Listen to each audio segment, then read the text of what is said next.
Let's make shallot oil noodles. Got your wok? Oil. Shallots and scallion whites.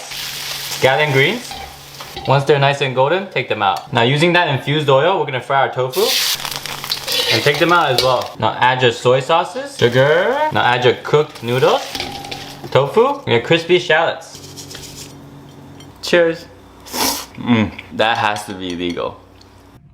This pizza wrap was the most voted filling to try next. And believe me when I say this is the best one I've made yet. Make a cut halfway down your tortilla. For the fillings, I've gone with sauce, mushrooms, vegan pepperoni, cheese of course, tomatoes and some herbs. Do the magic fold and toast until you get that sizzling cheese. I'm telling you, it's a flavor bomb in every bite. How to make your ramen taste 100 times better.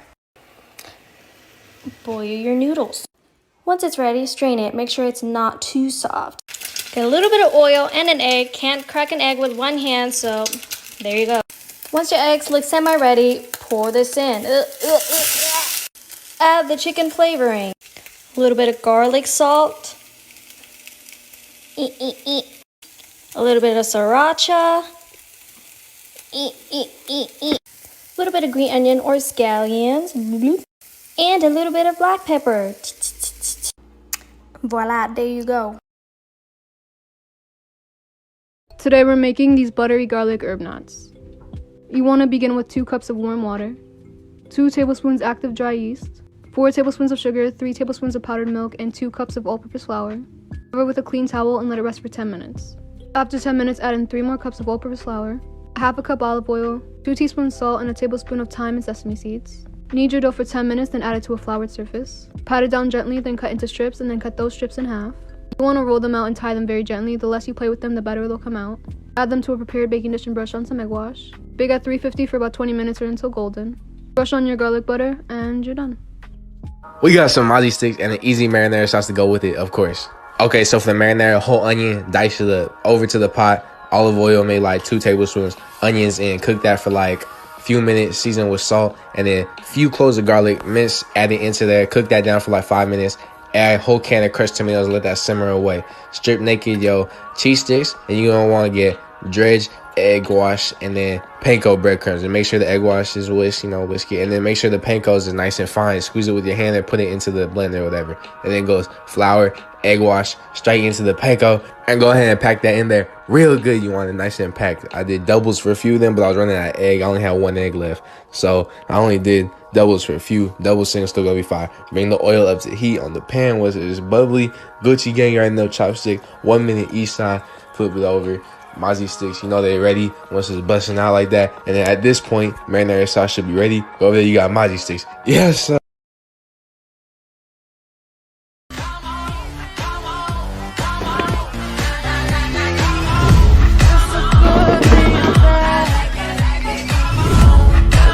Okay, so this went viral, so I'm here to share the recipe. Pasta shells into salted boiling water, and then you're going to melt 1 tablespoon of butter and mix in 1 tablespoon of plain flour. Stir into a roux and then gradually add 300 to 400 milliliters of milk. Keep adding small amounts of milk, whisking it and then mixing until you've got a nice consistency. Dijon mustard, a little bit of salt and pepper, and then I've used a plastic cheese slice. It just adds something, trust me. And then I've got 50 grams of red Leicester and 50 grams of mozzarella, and mix well.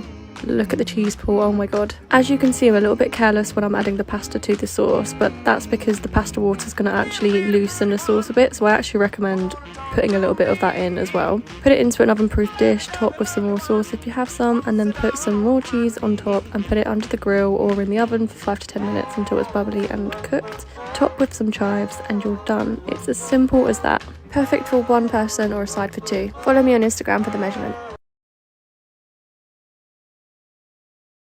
If anyone's told you cauliflower is boring, they don't know how to season it. Start up by chopping up your cauliflower, add it to a bowl with olive oil and make sure everything is coated. For seasoning, we're using turmeric, smoked paprika, garlic, pepper, and salt. Giving it a toss, and we're gonna bake at 425 for 30 to 40 minutes. When it's done, it'll be crispy but soft inside, packed full of flavor. And these spices have a ton of healing properties. I topped mine with some tahini sauce. You guys have to try it out and let me know what you think. Let me show you how to make these cheese potato pouches. First, peel 3 potatoes, cut, boil, and drain them. And then add 3 tablespoons of cornstarch or potato starch.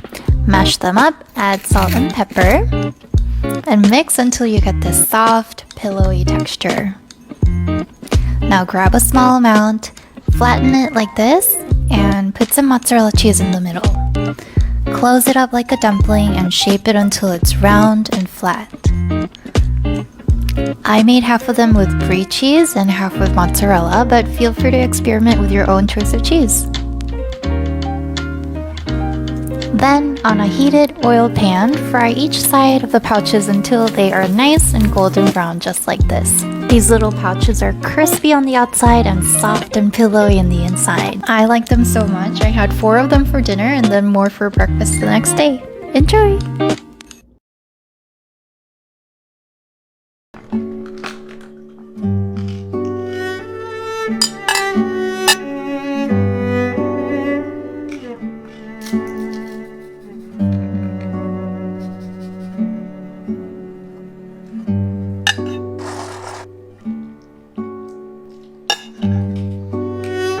McDonald's chicken snack wraps were so good, and it really hurt when they took them off the menu, so today we're gonna make them at home and even better.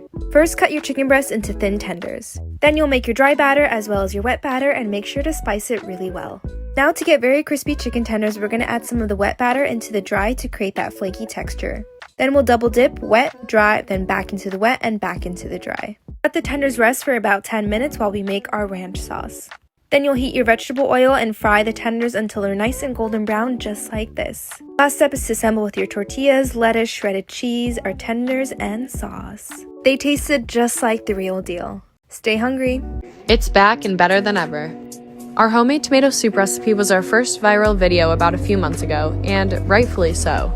It's a delicious, beautiful, and easy recipe. And I mean easy, because if you're the type of person that can only make toast and cereal, I have full confidence that you can make this just as well.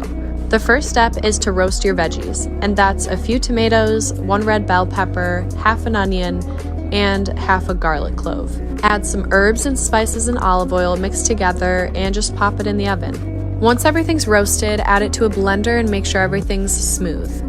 After everything's blended well, you're gonna add it to a large pot with heavy cream, veggie stock, tomato paste, balsamic glaze, some sugar, basil, and some cayenne if you like it spicy.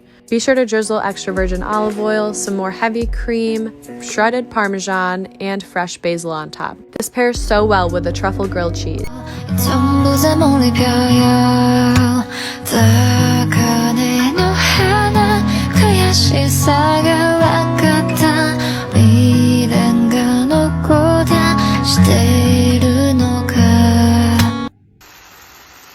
Spicy honey glazed shrimp.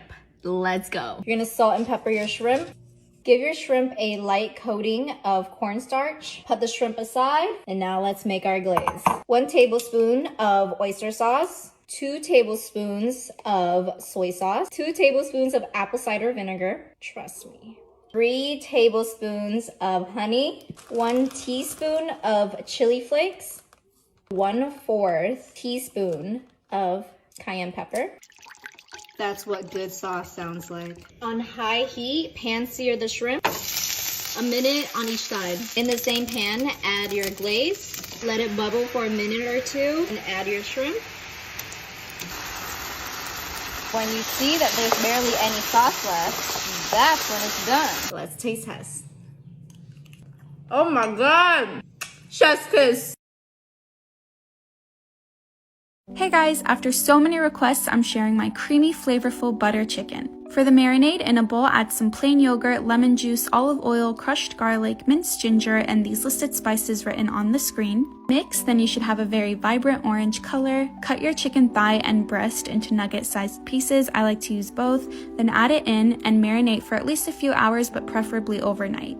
Now in a pot, heat some olive oil, melt some butter, then add some diced onions and diced jalapeno. Add crushed garlic, minced ginger, then season with cumin seeds or ground cumin, garam masala, and coriander. Once the veggies have softened, add in some tomato paste and toast it for a few minutes, then add in your marinated chicken. Cook for about 5 minutes while scraping the bottom of the pot, then add tomato sauce, heavy cream, and a splash of chicken broth.